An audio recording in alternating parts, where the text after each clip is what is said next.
السلام عليكم ورحمة الله وبركاته. اليوم راح نشوفوا un autre algorithme de gestion du processeur. Donc on a un autre algorithme qui s'appelle priorité list. Donc on va débuter avec non préemptif et après on va faire avec préemption.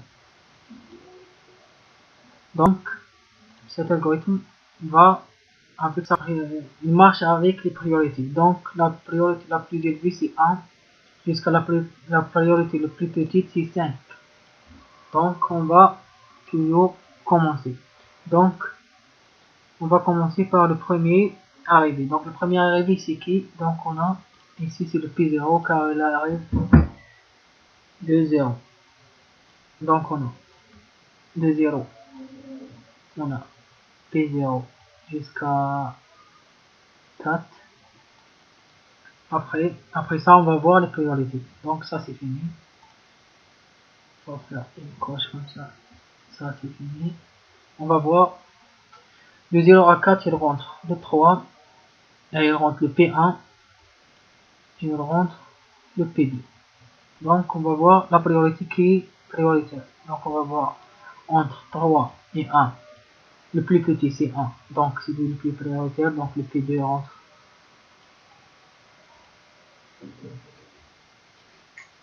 Donc, le P2 rentre jusqu'à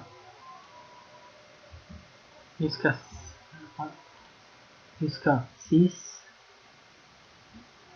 Donc, le P2 c'est fini. Donc, jusqu'à 6, on a le P2, le P1 qui rentre et on a le P3 qui rentre. On a la prioritaire la plus petite entre 3 et 2, c'est 2. Donc, le P3 est le premier. Donc, P3 jusqu'à 10. Donc, le P3 est fini. Donc, jusqu'à 10, il rentre le P4 et le P3. On va voir, on va comparer entre 3 et 4. La plus petite c'est 3, donc P1 c'est le premier. Jusqu'à donc 10, 14. Jusqu'à 14.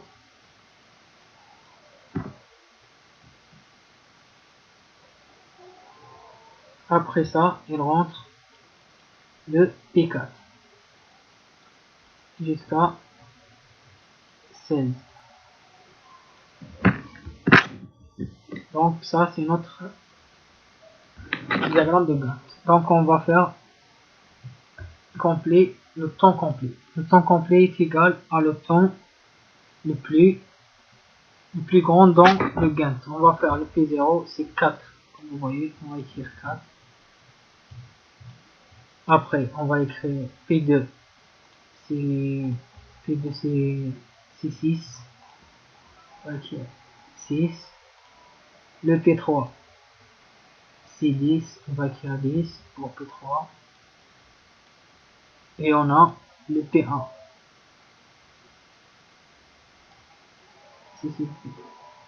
P3 c'est 14. P1 c'est 14. Donc P1 c'est 14. Donc 14. Pardon. Donc le P2 c'est, on a dit que le P2 est 6. Et on a le P4 16. Donc maintenant on va calculer le temps de rotation. Le temps de rotation est égal. Donc on a dit le temps de rotation. Le temps de rotation égale le temps complet moins temps d'arrivée.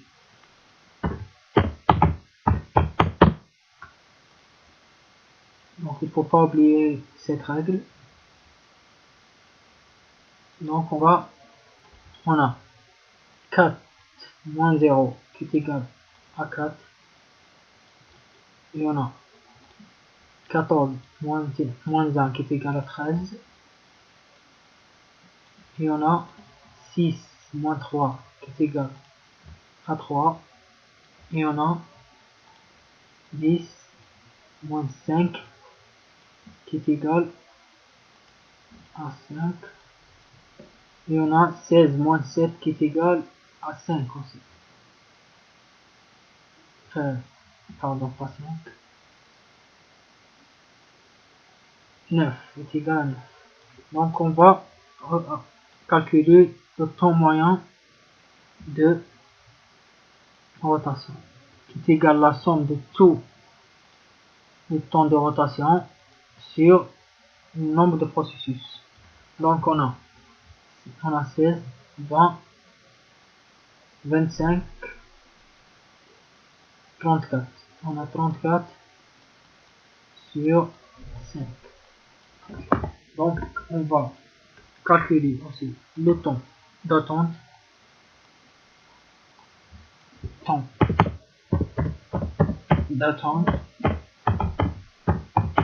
qui est égal au temps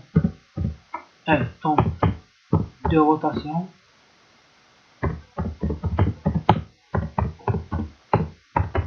moins le temps d'exécution.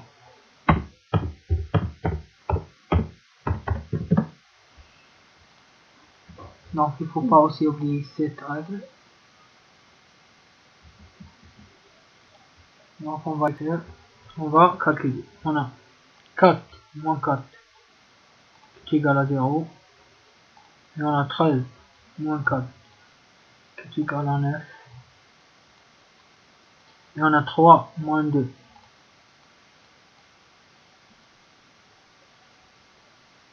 On a 3 moins 2 qui est égal à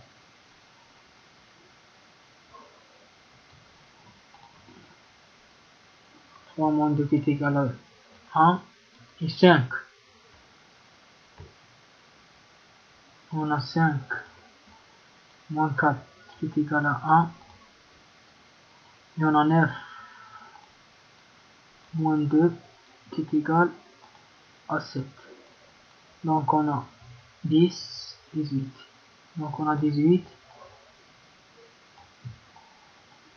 sur 5.